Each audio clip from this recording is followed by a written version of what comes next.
கோவில்களின் வலைவலி நேயர்களுக்கு வணக்கம். இன்று நாம் ஆழிதரசல் காண வந்திருக்கும் திருக்கோவில் கூழமந்தல் பேசும் பெருமாள் திருக்கோவில். இக்கோவில் திருவண்ணாமலை மாவட்டம் செய்யார் வட்டம் கூழமந்தல் கிராமத்தில் அமைந்துள்ளது. இவ்வூர் இப்பொழுது சிறிதாக காணப்பட்டாலும் இதனுடைய பேரும் புகழும் வரலாற்று சிறப்புமிக்கவை ஆகும். இக்கோவிலின் சிறப்பு: விஷ்ணு பகவானின் அவதாரங்கள் 10 என்றாலும் எம்பெருமன் உருவங்கள் எண்ணிலடங்காதவை. அதன்படி கம்பீரமான தோட்டத்துடன் கூறிய விஷ்ணு கோவில் கூழமந்தல் என்னும் ஊரில் அமையப்பெற்றுள்ளது. பெருமாள் நின்ற திருக்கோலத்தில் ஸ்ரீதேவி பூதேவி சமேதரக பேசும் பெருமாள் என்ற பெயரில் காட்சியளிக்கிறார். பல வருடங்களுக்கு முன்பு 12 அடி உயரமாக மகாவிஷ்ணு சிலை பூமியிலிருந்து கண்டுபிடிக்கப்பட்டது. இப்பெருமாள் பேசும் பெருமாள் என்று பக்தர்களின் அழைப்புக்கு இணங்க கூழமந்தல் என்னும் ஊரில் கோயில் கொண்டு பிரதிஷ்டை செய்யப்பட்டுள்ளது. இக்கோவில் விக்கிரம சோழனால் கட்டப்பட்டது. ஜெயங்கொண்ட சோழ மண்டலத்து கலியூர் கோட்டத்து பாகூர் நாட்டு நகர் விக்கிரம சோழபுரம் என்று சிவன் கோயில் கல்வெட்டு கூறுகிறது. முதலாம் ராஜேந்திரன் சிறப்பு பெயர்களில் ஒன்று விக்கிரம சோழன். கிபி 1012 முதல் 1044 வரை முதலாம் ராஜேந்திரன் சோழ நாட்டை ஆண்டான். வட ஆற்காடு மாவட்டம் பிரம்மதேசத்தில் இறைவனடி சேர்ந்தான். இவ்வூர் விக்கிரம சோழபுரம் என பெயர் பெற்றது. ராஜேந்திரன் வடக்கே கங்கை வரை சென்று வெற்றி பெற்று பின் தென் ஆற்காடு மாவட்டம் கங்கை கொண்ட சோழபுரம் என்று நகரத்தை உருவாக்கினார். அதையே தலைநகரமாக கொண்டு அங்கு கங்கை கொண்ட சோழீஸ்வரம் என்று மாபெரும் கோயிலையும் கட்டினான். இக்கோயில் முழுவதும் கருங்கட்டால் இழைத்து கட்டப்பட்டுள்ளது. இக்கோயில் தெப்பகுளத்தில் மிதப்பது போன்ற அமைப்புடன் கட்டப்பட்டுள்ளது. இதன் சிறப்பு அம்சம்: ஈசானத்தில் சிவாலயம், பசிமத்தில் விஷ்ணு கிரகமும் ஒரு ஊரின் நேத்திரங்கள் என்பார்கள். அதை அனுசரித்து இங்கு மேற்கில் ஒரு பெருமாள் கோயில் கட்டப்பட்டது.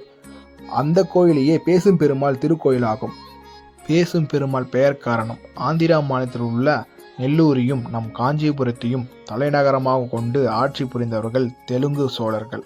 அவர்களின் தமிழ்நாட்டுடன் தொடர்பு கொண்டவன் ஸ்ரீ விஜயகொண்ட கோபாலன். இவன் கிபி 1250 ஆட்சியேற்றான். பிறகு கிபி 1270 ஆண்டு இக்கோவிலுக்கு வந்து இப்பேசும் பெருமாளிடம் பேசியதற்கு ஆதாரமாக 2 வாயில்படி நிலைக்காலில் கல்வெட்டு பொறித்துள்ளான். இவன் இக்கோவிலுக்காக அந்தியிலும் சந்தியிலும் 3 விளக்கு எரிக்க வைக்க 14 பணமும் 14 நெல்லும் கொடுத்துள்ளான். இக்கோவிலின் சிறப்பை பற்றி இக்கோவிலின் அர்ச்சகர் நம்மிடையே பகிர்ந்த தகவலை காண்போம். ஸ்ரீமதி ராமானுஜாய நமக. இங்கே பெருமாள் பேர் பேசும் பெருமாள். வலது பக்கம் ஸ்ரீதேவி, இடது பக்கம் பூமாதேவி. இந்த ஊருக்கு விக்கிரம சோழபுரம் பேர். கிபி 12ஆம் நூற்றாண்டில் முதலாம் ராஜேந்திர சோழன் அவர் ஆனந்தபோது இந்த ஊருக்கு சிவன் கோயிலும் பெருமாள் கோயிலும் அந்த ராஜா இந்த ஊருக்கு கட்டி கொடுத்துருக்காங்க. அவர் கட்டி கொடுத்தா ராஜா கிட்ட பெருமாள் பேசினாலும் பேசும் பெருமாள் பேர். இங்கே பேச்சு வராத குழந்தைங்களாம் இங்கே வந்தால் பேசுவாங்க. பெருமாளுக்கு சொல்வதெல்லாம் கேட்கும் தன்மை. காதல் துவாரம் இருக்குது. நம்ம எந்த குறைகள் சொன்னாலும் கேட்டு நிவர்த்தி பண்ணியிருப்பார். இங்கே பேச்சு வராத குழந்தைங்களாம் 9 சனிக்கு அந்த மேலே படம்னா பேசுவாங்க. கோலாதி பெருமாள் மட்டும் பழமையான கோவில்லாம் கொண்டு வச்சுட்டாங்க. இங்கே குழந்தை பேச்சு வராதவங்களாம் தேன் வாங்கி வந்தால் பெருமாள் திருவாயில் தருவி, குழந்தை திருவாயில் தருவோம். கல்யாணம் ஆகாதவங்க பெருமாளுக்கு பிரார்த்தனை பண்ணிக்குவாங்க. கல்யாணம் சீக்கிரம் முடிஞ்சுன்னா பொண்ணு மாப்பியார் மாலை சாத்திரன்னு பிரார்த்தனை பண்ணுவாங்க. அது ஒரு பிரார்த்தனை. இதுதான் இங்கே பிரார்த்தனை.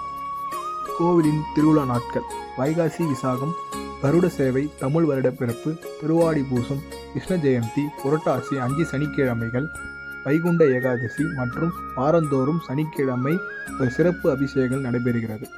இக்கோவில் தரிசன நேரம் காலை 6 மணி முதல் மதியம் 12 மணி வரை, மாலை 4 மணி முதல் இரவு 8 மணி வரை. நமது இணையவழி சொந்தங்களான நீங்கள் உங்கள் வாழ்நாளில் ஒரு முறையாவது இக்கோயிலுக்கு சென்று பெருமாள் அருள் பெறுமாறு அன்புடன் கேட்டுக்கொள்கிறோம். மேலும் இது போன்ற புண்ணிய ஸ்தலங்களை தெரிந்து கொள்ள கோயில்களின் யூடியூப் சேனலை சப்ஸ்கிரைப் செய்யுமாறு கேட்டுக்கொள்கிறோம். நன்றி, வணக்கம்.